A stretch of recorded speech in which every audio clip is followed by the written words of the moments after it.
What was he yesterday? Yesterday, he was 6 of 19, 2 touchdowns, no interceptions. 6 of 19? 6 of 19. He missed 13 passes on less than 20? Something strange is happening inside the Cleveland Browns organization, and not everyone is talking about it. Shedeur Sanders, one of the most anticipated rookie quarterbacks of the year, has officially been sidelined. On paper, it's due to an oblique injury, but behind the scenes, fans are starting to suspect it's more than just soreness keeping him off the field. While Shedeur stands on the sideline in pads, suited up but untouched, Dillion Gabriel is suddenly fast-tracked and did key reps and protected from criticism, even when he throws interceptions that somehow don't make the stat sheets.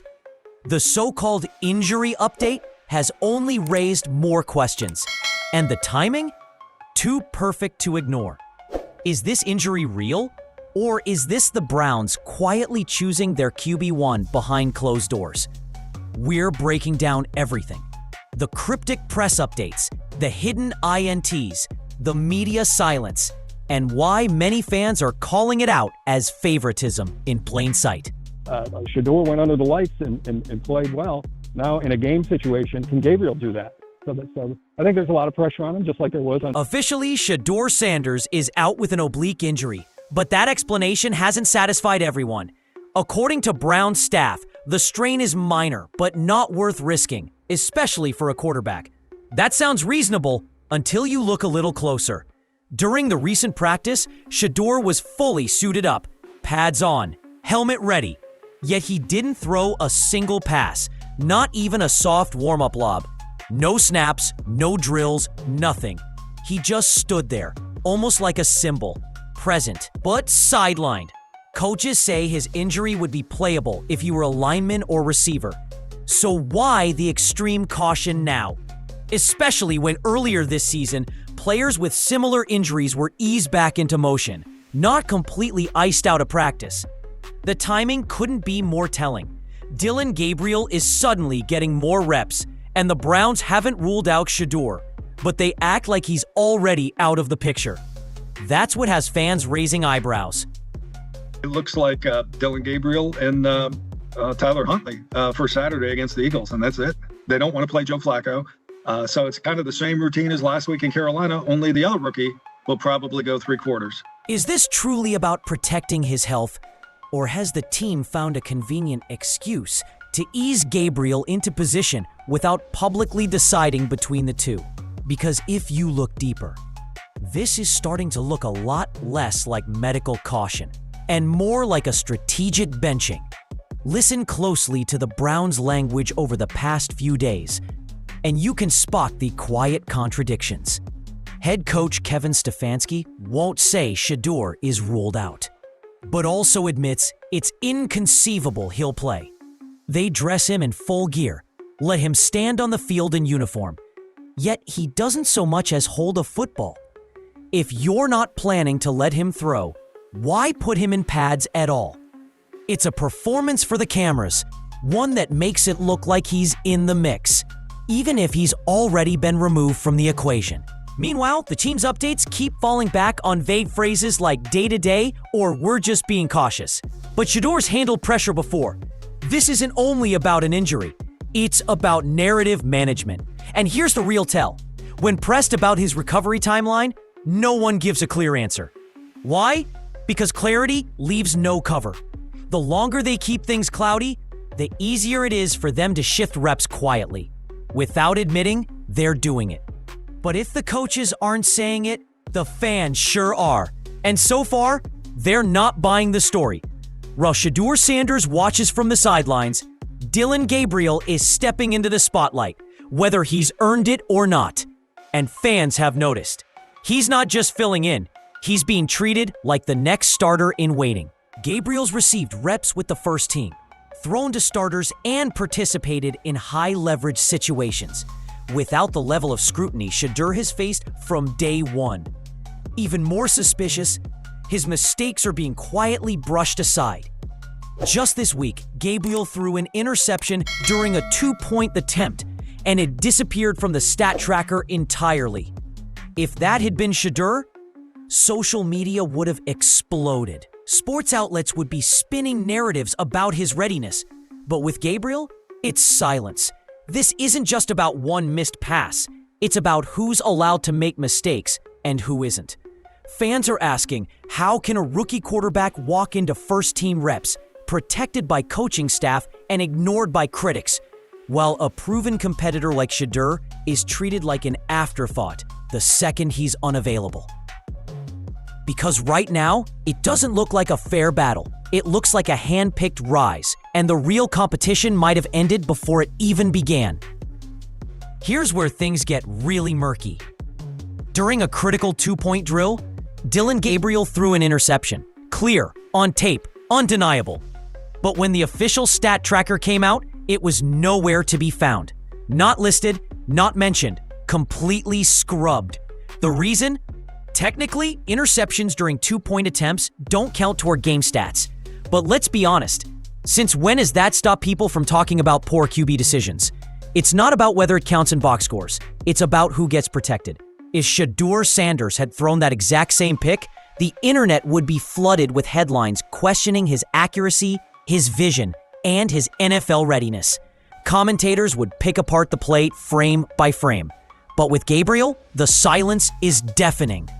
Even media members who usually jump on mistakes seem oddly quiet.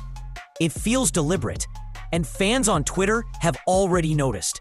Some are flat out accusing the Browns of trying to shape the narrative by selectively ignoring mistakes that could generate backlash. Is this about giving Gabriel space to crow, or burying red flags before fans catch on? Either way, it's getting harder to pretend everything is being handled equally. And that silence is starting to speak volumes. If you watch the Browns' joint practices closely, you'd notice something beyond the usual QB drills. Something that isn't sitting right with seasoned observers. Trick plays, two-point drills, off-script execution. But here's the kicker. They weren't running these trick sets on their own defense. They were testing them against the Eagles. Why does that matter? Because teams almost never use joint practices to roll out experimental packages, especially ones that could tip their hand. Yet here we are, watching Dillion Gabriel lead designed misdirection plays, obscure bootlegs, and hook and ladder options. It's like the team is quietly ramping up a special game plan, a break glass in case of emergency strategy. But it's all being built around Gabriel, not Shedeur. Pair that with the last-minute first-team reps and the mysterious disappearance of his interception from tracking logs, and a pattern starts to form. One that suggests the staff is preparing for more than just filling in for Sanders. They might be restructuring the depth chart, one subtle rep at a time. If this was just about injury, why go out of your way to showcase Gabriel in experimental scenarios? Something's unfolding quietly, and Saturday's game might be the first time they stop hiding it. ... Whether you believe this is strategic or just bad timing, there's one thing that's hard to deny. This didn't happen by accident. Shedeur Sanders has been consistent, competitive, and electric under pressure. He's played through hits, handled media pressure, and showed poise in critical moments. Suddenly, just before the final preseason stretch, when starter decisions are closing in, a vague oblique injury shuts him down. At the exact same time, Dillion Gabriel gets promoted, protected, and pushed forward. If this was really an unpredictable setback, we'd be seeing other options tested.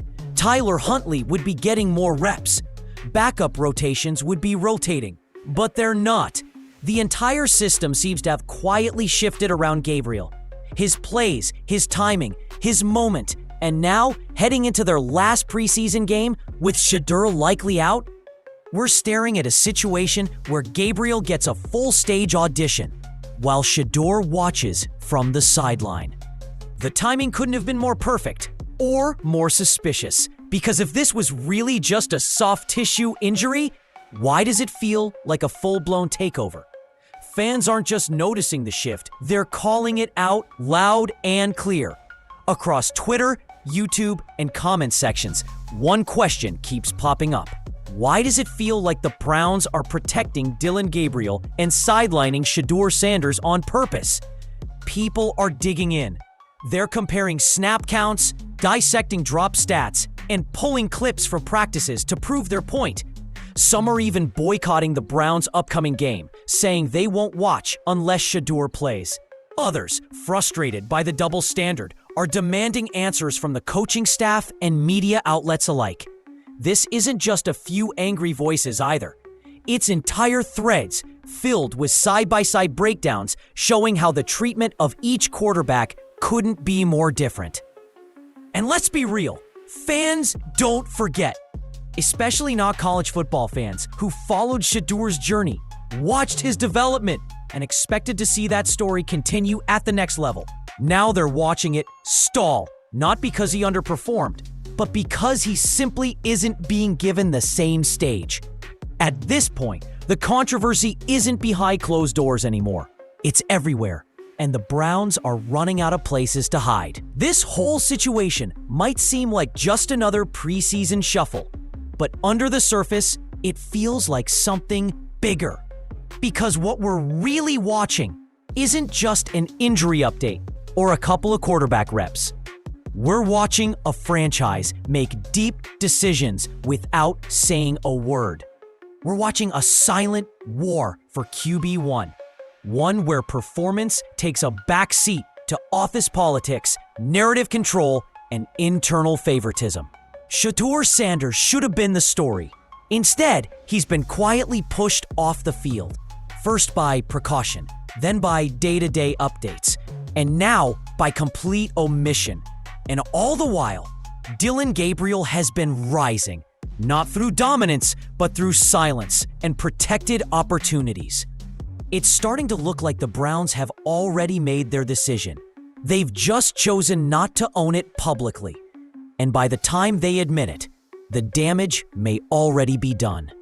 So the real question isn't just, will Shedeur be ready by Tuesday? It's, will it even matter if he is?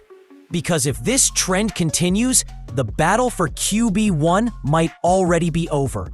And the fans? They're not so sure the right guy is winning. So now, it's your turn to weigh in. Is this just a cautious move to protect Shedeur's health? Or is there something else going on behind the scenes in Cleveland? Was the interception cover-up just standard procedure? Or a sign of a deeper agenda to shape who gets the spotlight? Drop your thoughts in the comments. We're watching this situation unfold in real time, and your take might be the one that proves what's really happening. And don't forget, preseason might be winding down, but the pressure's only heating up. Tuesday's practice could change everything, or confirm what fans are already fearing. So, if you want the truth behind the headlines, raw, fast, and unfiltered, make sure to hit that like button, subscribe, and turn on notifications. Because when the next move in this QB controversy gets revealed, you'll want to be first to know.